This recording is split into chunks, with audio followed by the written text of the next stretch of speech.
Friends, Friday को तो बहुत ही शानदार बाजार ने क्लोजिंग दी है। लेकिन क्या ये तेज़ी ऐसे ही जारी रहने वाली है या फिर बहुत बड़ी गिरावट फिर से होने वाली है? अभी भी लोग भरोसा नहीं कर पा रहे बाजार पे, लेकिन काफ़ी लोगों का कहना है कि बाजार अपना बॉटम दिखा चुका है और यहाँ से तेज़ी से आगे बढ़ सकता है। तो क्या ऐसे समय में हमें खरीदारी शुरू कर देनी चाहिए या फिर अभी हमें वेट करना चाहिए? और अगर खरीदारी करें तो कौन से स्टॉक में करें? बहुत सारे सवाल हैं जिनके जवाब जानने की कोशिश करेंगे इस वीडियो के माध्यम से। मंडे को क्या संभावना रह सकती है? क्या तेज़ी बनेगी या फिर वापस प्रॉफिट बुकिंग के बाद में वही संभावना बनने वाली है जो पहले हुई थी? तो इस तरह से बाजार में बहुत सारी पॉजिटिव निगेटिव संभावना चल रही है जिनको जानेंगे और जाने माने रिसर्च एनालिस्टों की राय लेंगे, जिससे आपको भी समझ में आएगी आगे बाजार में आपको क्या करना है। लेकिन फ्रेंड, उससे पहले अगर आप पहली बार हमारे चैनल पे आए तो चैनल को सब्सक्राइब कर दीजिए, एक बेल आइकॉन दबा दीजिए ताकि जब भी नया वीडियो बने पहला नोटिफिकेशन आपको मिले। वीडियो पसंद आए तो लाइक शेयर जरूर कीजिए। चलो फ्रेंड्स, वीडियो स्टार्ट करते हैं। मैं हूं आपका दोस्त एसबी दवे और हमारे अपने चैनल ऑनलाइन कमाई में आपका बहुत बहुत स्वागत है। सबसे पहले बीएसई सेंसेक्स की बात करें तो फ्राइडे को 54,326 पर आ चुका है, जहां पे 1,534 पॉइंट की हमें तेजी देखने को मिली। बहुत ही शानदार 2.91% की बम्पर तेजी, और पिछले कई महीनों के बाद हमें शानदार तेजी देखने को मिली। निफ्टी 50 की बात करें तो 16,266 का स्तर फिर से देखने को मिल चुका है, जहां पे 456 पॉइंट की शानदार तेजी थी। 2.89% अप पर था निफ्टी 50। यहाँ पे अगर हम इंटरनेशनल मार्केट को देखें तो मिला जुला रुझान देखने को मिल रहा है। डाउ जोन फिलहाल 31,261 पर है, जहाँ पे 0.028% की मामूली सी तेजी है। और S&P 500 इंडेक्स की बात करें तो 3,901 पर 0.015% की तेजी है, यानी ये तेजी नाम मात्र की है। नेस्डेक की बात करें तो 11,354 के स्तर पर 0.30% की गिरावट थी। और रजल 2000 इंडेक्स की बात करें तो 1773 के स्तर पर 0.17% की गिरावट। तो यहाँ पे मामूली सी गिरावट देखने को मिलेगी और थोड़ी सी तेजी। अब आगे क्या संभावना बन रही है? और चीन के जो सेंट्रल बैंक द्वारा देश की इकोनॉमी को सपोर्ट करने के लिए अपने बेंचमार्क लैंडिंग की रेट में कटौती करने के बाद दुनिया भर के बाजारों का सेंटीमेंट सुधरता हुआ नजर आया। कल के कारोबार में निफ्टी 2.89% की बढ़त के साथ में 16,266 के स्तर पर बंद होने में कामयाब रही है, जबकि सेंसेक्स में भी 2.91% की तेजी के साथ में 54,326 का स्तर हमने देखा।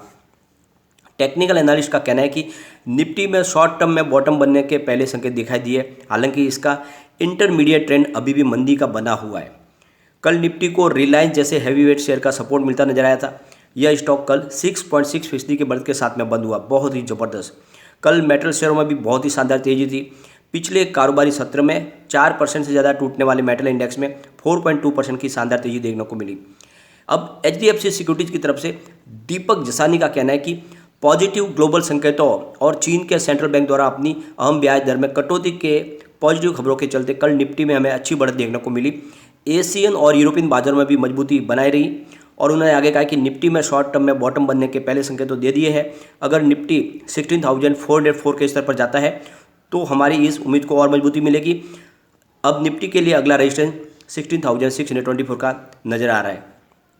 अब यहाँ पे आप देखोगे तो HDFC सिक्योरिटीज की तरफ से सुभाष गंगाधरन का कहना है कि निफ्टी के डेली टाइम फ्रेम से संकेत मिलता है कि इसने 15,735 के आसपास डबल बॉटम बना लिया है, और इसके बाद में शुक्रवार को इसने ज़बरदस्त तेजी आई है। अगर निफ्टी 16,400 के हाल के स्विंग हाई के ऊपर जाता है तो आने वाले सप्ताह में हमें तेजी और देखने को मिल सकती है। हमें यह ध्यान रखना चाहिए कि हालांकि नियर टर्म में निफ्टी में पुल बैक रैली को देखने को मिल सकती है, लेकिन इसका इंटरमीडिएट ट्रेंड अभी भी कमज़ोर बना हुआ है। अगर निफ्टी 15,735 का अपना हाल का इंटरमीडिएट लो तोड़ देता है तो इसमें कमजोरी और आ सकती है। LKP सिक्योरिटीज के रूपक ने का कहना है कि डेली चार्ट पर निफ्टी ने डबल बॉटम बनाया है। 16,400 के इसके पहला रेजिस्टेंस है। अगर निफ्टी यह तोड़ देता है तो फिर इसमें 16,600 का रेजिस्टेंस और फिर उसके बाद में 16,700 का स्तर भी देखने को मिल सकता है। वही निफ्टी के लिए 16,000 का मजबूत सपोर्ट है। यह सपोर्ट टूटा तो फिर और प्रॉब्लम हो सकती है। अब यहाँ पे आप देखोगे तो बाजार के लिए जो सबसे बड़ी खबर यह है कि रसिया यूक्रेन का युद्ध अभी भी जारी है। लगभग 3 महीने होने को आए, यानी आज 87 दिन हो चुके हैं।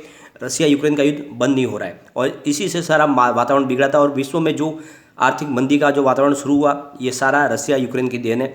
अब आप देखोगे तो यहाँ पे रसिया ने एक कल्चरल सेंटर के ऊपर बम डाल दिया, वहाँ पे एक बच्चे की भी मौत हुई है। तो ये लगातार युद्ध अभी भी जारी है। वैसे तो इसने बाजार ने अभी इसको डिस्काउंट किया, लेकिन इसके इफेक्ट अभी भी देखने को मिल रहे। आप पता ही होगा, एक बड़ा भूकंप आने के बाद उसके जो झटके हमेशा महसूस करते हैं बहुत दिनों तक।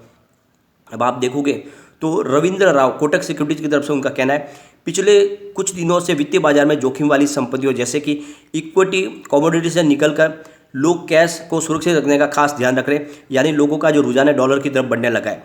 हमने इस हफ्ते रुझान में हल्का सा विराम देखने को लगा था, लेकिन फिर से उसमें माहौल डॉलर इंडेक्स का बढ़ने लगा है। अब यहाँ पे सबसे बड़ी बात है कि जापानी येन और यूएस बॉन्ड जैसे एसेट्स में कुछ खरीदारी देखने को मिल रही है। इस बीच इक्विटी बाजार में उतार चढ़ाव देखने को मिल रहा है। चाइनीज इक्विटी मार्केट में उठापटक है। ऐसे में लोग जो है यहाँ पे मार्केट से जो निवेश है वो डॉलर की तरफ शिफ्ट करने की कोशिश भी कर रहे हैं। ट्रेंड में बदलाव के साथ में निवेशक अपने बेहतर निवेश के विकल्प की तलाश करते दिख रहे हैं। और रूस यूक्रेन के युद्ध के बीच में चीन कोरोना को नियंत्रण करने में जो अपनी कवायद कर रहा है, और साथ में बैंक जो महंगाई है वो लगातार बढ़ रही है। केंद्रीय बैंकों द्वारा अपनी मौद्रिक नीति में कड़ाई लाने से इकोनॉमिक ग्रोथ पर जो असर पड़ने वाला है वो निगेटिव दिख सकता है आगे। तो ऐसे में बहुत सारे ग्लोबल मार्केट भी दबाव बनाए हुए, लेकिन कुछ डॉलर इंडेक्स में गिरावट बनती है तो फिर मामला सुधरता है। लेकिन फिलहाल बाजार के लिए सेंटीमेंट अभी भी बिगड़े हुए ही है। और आप देखोगे तो यहाँ पे इस समय कुछ रिकवरी की संभावना तो दिख रही है, लेकिन अभी भी बहुत सारे रीजन है जो निगेटिव बने हुए हैं। तो ऐसे में आपको संभल के ही रहना है बाजार में और बड़ी खरीदारी से बचना है। अच्छे क्वालिटी स्टॉक में दाव जरूर लगाए। अगर आप देखोगे तो डॉलर के सामने जो रुपीज है बहुत ज़्यादा कमज़ोर हो चुका है फिर से।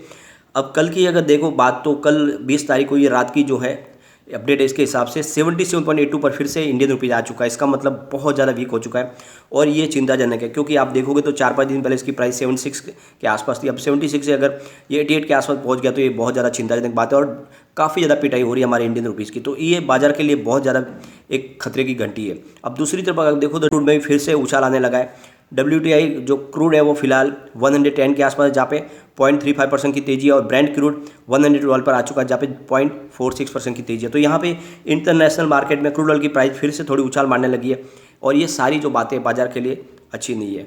अब फिलहाल आप देखोगे तो क्या संभावना बनी है निफ्टी को लेकर, तो वीकली लेवल पर जो चार्ट है वो तो बता रहा है कि बेरिश वातावरण बना हुआ है, लेकिन अगर आप देखोगे तो इस समय जो मजबूत सपोर्ट है वो 16,000 का है। ये सपोर्ट नहीं टूटेगा तब तक बाजार में तेजी की संभावना बनी रहेगी, लेकिन अगर 16,000 का सपोर्ट फिर से टूटेगा तो आप देखोगे कि निफ्टी 15,500 के आसपास और फिर 15,300 के लेवल को भी तोड़ती हुई दिखाई दे सकता है। अच्छी तेजी देखी हमने फ्राइडे को, तो इसके बाद में थोड़ी सी भले प्रॉफिट बुकिंग हो, लेकिन मुझे लगता है कि मंडे को भी तेजी जारी रह सकती है। तो ऐसे में आपको अच्छे वाले स्टॉक में शुरू करनी चाहिए खरीदारी। और मैंने आपको हमेशा कहा है कि इस समय बाजार को जो तेजी का जो साथ मिला उसमें रिलायंस इंडस्ट्रीज ITC का अहम योगदान है। ये स्टॉक आपको इस समय खरीदारी करनी चाहिए।